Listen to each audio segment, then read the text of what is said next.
Tapos isang session lang sa mukha ko, 25,000. Pumunta din kami ng Japan.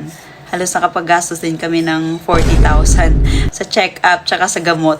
Pero kahit na isang salita na pagrereklamo ay hindi ko narinig sa kanya. Ako ba to? Ganito ba talaga yung mukha ko dati? Parang gano'n, matatanong ko talaga sa sarili ko. So, sa kaalaman ng lahat, hindi ako nakasama sa Zamboanga ride ng Evo Turismo. Dahil nga, magti 3 weeks pa lang yung ilong ko at ayaw naman namin i-risk yung ganitong sitwasyon. So, mas maigi na makapagpahinga dito at mag-heal talaga yung sugat natin dito sa loob.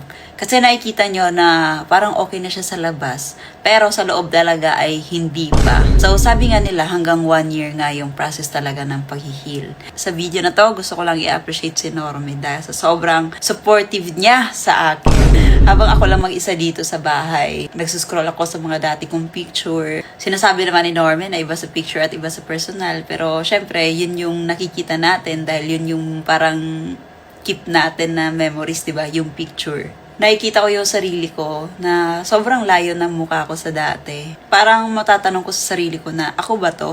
Ganito ba talaga yung mukha ko dati? Parang gano'n, matatanong ko talaga sa sarili ko. At sobrang na-appreciate ko lang si Norme dahil sa kahit nga nung time na yon na nafe-feel ko na hindi enough yung appearance ko, hindi ako confident, nalulungkot ako dahil nagbe-breakout ako. Tuwing nasa public kami, parang nahihiya talaga ako. Yun yung pakiramdam ko. Parang sa sarili ko lang talaga siguro na parang may kulang sa akin. Naisip ko na baka ikakahiya ako ni Norme, ganon. Pero never niyang pinafeel sa akin na pangit ako. Kahit nga bagong gising ako dati, sinasabi niya ako na maganda ako. Namimiss ko lang talaga si Norme kasi tuwing dito sa bahay, mawala lang ako sa paningin niya ng mga ilang segundo, hinahanap niya na ako. Sobrang hirap na halos sa 3 years, di ba 2019 kami nagkasama ni Norme. Tapos simula 2022, tumaba ako.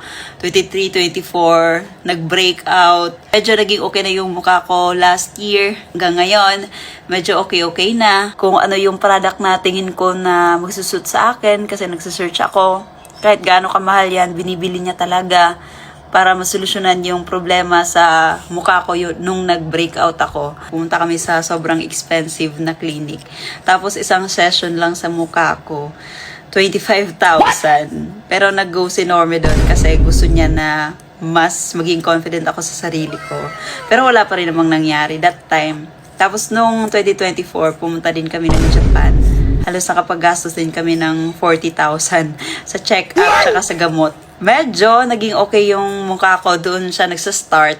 Tapos pinagpatuloy ko na dito sa NJ Glamour House Salon Aesthetic and Spa na micro-needling. At yun nga, nawala na yung mga scars ko sa pimple. Kung meron man ngayon, visible siya, pero konti na lang talaga.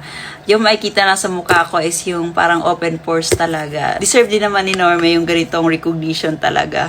Kasi sobrang laki ng nagastos sa mukha ko, grabe. Aside pa doon sa mga session na yun sa Japan at saka nung mahal na clinic. Pero kahit na isang salita na pagrereklamo ay hindi ko narinig sa kanya. Habang tumatagal, mas inaanong niya nga na ano ba talaga yung need natin gawin dyan para mas maging okay, para hindi ka na malungkot, para maging confident ka na. So, yun, pati dito sa pagpapailong ko, sa desisyon ko, kahit nga na alam ko na nasasaktan siya at alam ko na mamimiss niya yung dating mukha ko, sinuportahan niya pa rin ako kahit na nasasaktan siya. After nga nung surgery, nung nakauwi kami, sabi niya, malaking adjustment din daw para sa kanya yung ganito. Kasi nga, mag-iiba na yung mukha ko, parang hindi na daw ako. So, umiyak talaga siya. Pero, habang tumatagal, natatanggap naman niya. O ngayon nga, masaya ako dahil sa naging decision ko at mas masayang masaya si Norme dahil masaya daw ako. So, yun lang naman yung ano niya eh. Malungkot yan siya pag nalulungkot ako. At sobrang saya niya pag masaya ako. Yun, I miss you, Mamay. And mag-enjoy ka lang dyan sa Zamboanga. Kasi alam ko na sobrang tagal mo na ding hindi nakapag-ride. And alam ko naman na mag-enjoy ka din talaga dyan kasi kasama mo yung Evo All-Star. Sana lang kasama ako. Mas okay na yung sigurado. I love you so much, Mamay. Marami mang hindi nakakaintindi sa atin. It's alright. Basta, love na love kita. May kadate ako mamaya.